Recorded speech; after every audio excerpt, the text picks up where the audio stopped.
কাশ্মীর শুধুমাত্র তার প্রাকৃতিক সৌন্দর্যের কারণেই বিখ্যাত নয়, কিন্তু এই কাশ্মীরে রয়েছে এমন কিছু গার্ডেন যেটা কিনা পৃথিবীর মধ্যে বিখ্যাত। কাশ্মীরে মেইন শহর শ্রীনগরে বেশ কয়েকটি গার্ডেন রয়েছে, তার মধ্যে এই মুঘল সাম্রাজ্যের যে গার্ডেনগুলো আমরা জানি সেই গার্ডেনগুলোই কিন্তু আজকে আমি আপনাদেরকে রিভিউ করব। আমি এই সমস্ত গার্ডেনের মধ্যে দুইটা গার্ডেন, একটা হচ্ছে শালিমার বাগ, একটা হচ্ছে নিশাদ বাগ, এই দুইটা গার্ডেনে আমি গিয়েছিলাম। এই দুইটা গার্ডেন সম্পর্কে আমি আপনাদের আজকে বিস্তারিত বলবো। প্রথমেই আমি ডাল লেকের থেকে আমি একদম স্ট্রেট রাস্তার মেইন যে রোডটা শেষ মাথায় হচ্ছে শালিমার বাগ, এই হচ্ছে ফ্রন্ট ভিউটা, এই হচ্ছে মেইন গার্ডেনটা শালিমার বাগ। ভিতরে ঢুকলাম, পার হেড 17 রুপি করে নিবে।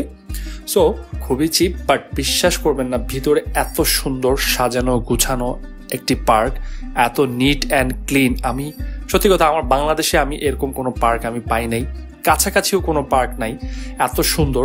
অর্থাৎ এই পার্কে যখন আপনি ঢুকবেন, ঢুকেই কিন্তু আপনার চোখটা আটকে যাবে। অর্থাৎ এত সুন্দর করে গাছগুলো লাগানো আছে, বিভিন্ন ধরনের, আমি ফুলের নাম বলতে পারবো না, অসংখ্য ফুল, হাজার হাজার ভ্যারাইটিস রকমের ফুল এখানে আছে। পানির ফোয়ারা থেকে শুরু করে এত সুন্দর করে কাস্টমাইজ করে এত সুন্দর করে গার্ডেনটা মেনটেন করা হয়েছে যে আপনারা চোখ লেগে থাকবে। এবং এই গার্ডেনের ভিতরে কিন্তু আপনি একটা খুব সুন্দর একটা কোয়ালিটি টাইম আপনি স্পেন্ড করতে পারবেন, ছবি তুলতে পারবেন। এবং প্রত্যেকটা মানে কর্নারে তারা এত সুন্দর করে ডিজাইন করে তারা মেনটেন করেছে, এবং মনে হয় যে এই পার্কে আপনি সারাটা দিন আপনি কাটিয়ে দিতে পারবেন। এবং এই পার্কটাকে আমি যতই ভিতরের দিকে যাচ্ছি, আমার কাছে মনে হচ্ছে যে এই পার্কটি আর শেষই হচ্ছে না। শালিমার বাগ আমার কাছে মনে হয়েছে সমস্ত পার্কের ভিতরে এই গার্ডেনটি সবচেয়ে বেশি বড় আয়তনের দিক থেকে। যাই হোক, অনেক দর্শনার্থী ছিল, তো একদম শেষ প্রান্তে আমি চলে আসছি। এখান থেকে এসে আমি দেখতে পেলাম একদম যে পাহাড়, যেটা শ্রীনগরের যে পাহাড়, ওই পাহাড়ের সাইডে কিন্তু এই গার্ডেনটা অবস্থিত। মাঝখানে একদম গলফ ক্লাবের মতো করে, গলফ ক্লাবে যেরকম আপনার ঘাসগুলো কাটা থাকে, ছেটে দেয়, একদম রেগুলার বেসিসে মেনটেন হয়, ঠিক এইভাবে কিন্তু পার্কের ভিতরে মেনটেন করা হয়েছে। ইনফরমেশন দিয়ে রাখি, সেটা হচ্ছে যে আপনারা প্রত্যেকটা গার্ডেনের গেটের সামনেই খাবারের দোকান, সুভিনিয়ার শপ, বিভিন্ন ধরনের ড্রেসের দোকান, সব ধরনের আইটেমগুলো মোটামুটি এখানে পেয়ে যাবেন। হ্যাঁ, আপনারা কাশ্মীরের যে কেশর, বাদাম, এগুলো যেগুলো থাকে এগুলো পেয়ে যাবেন। বিভিন্ন ধরনের সুভিনিয়ার আইটেম, এই সবগুলো কিন্তু আপনারা কিন্তু এই নিশাদ বাগের সামনেও পাবেন, তারপরে শালিমার বাগ গার্ডেনের সামনেও পাবেন। অর্থাৎ সমস্ত গার্ডেনের সামনে কিন্তু তারা ছোট করে একটা মার্কেটের মতো করেছে। সো এখান থেকে কিন্তু আপনারা প্রয়োজনীয় যে আইটেমগুলো থাকে সেগুলো কিন্তু আপনারা সব পেয়ে যাবেন।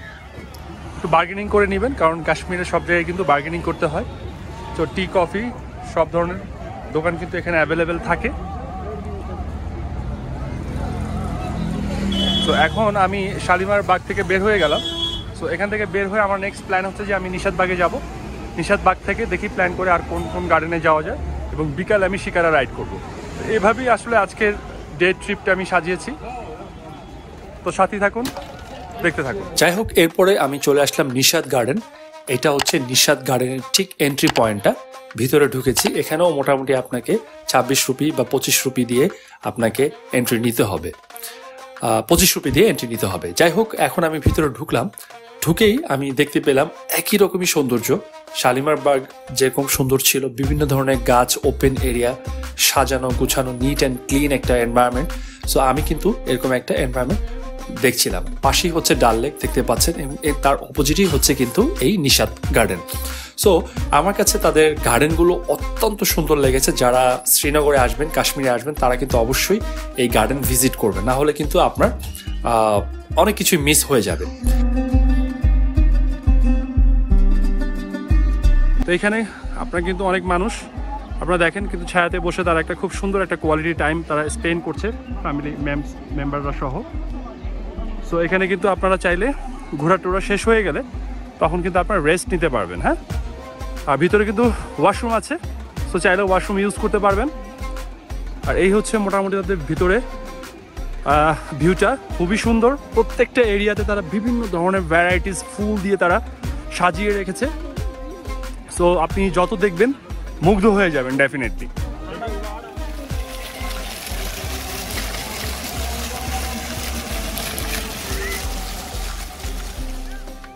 নিশাদ গার্ডেন শেষ করে এখন এই মুহূর্তে আমি আছি জাস্ট গার্ডেনটার অপোজিটেই কিন্তু সেম আপনার এখানেও কিন্তু আপনার মার্কেট পাবেন, এখানে কিন্তু ফুড শপ আছে, হ্যাঁ, কফি হাউস আছে, আপনারা সফটি খেতে পারেন চাইলে। সফটি শোরুমও কিন্তু এখানে আছে, সফটি কর্নার।